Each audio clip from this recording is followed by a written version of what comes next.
কিরে হাল্ক, মুখ এমন করে বসে আছিস কেন? মা, ঘরে কিছু নাই। আজ কি রান্না করবা? ঘরে কিছু নাই? হ্যাঁ মা, খালি ঘর। ঠিক আছে, চিন্তা করিস না। যা বাবা, বাজারে গিয়ে একটা বড় মাছ দেখিস, পারলে নিয়ে আয়।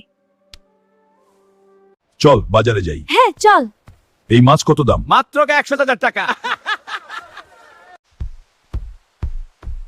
হে আল্লাহ, মায়ের মুখে আজ হাসি দাও। হাল্ক খুব গরিব মানুষ, ছোট্ট একটা ঘরেই মাকে নিয়ে তার সংসার করব। কিরে হাল্ক, আজ বাজার থেকে বড় একটা মাছ নিয়ে আয়, রান্না করব। হাল্ক বড় মাছ খোঁজে, কিন্তু টাকার অভাবে কিছুই কিনতে পারে না। এটা বড়, কত দাম? এটা অনেক দাম, কিনতে পারবো না। মায়ের কথা মনে পড়ে বুকের ভেতরটা ভারী হয়ে আসে তার। হাল্ক হাল ছাড়ে না, নদীই হয়ে ওঠে তার ভরসা।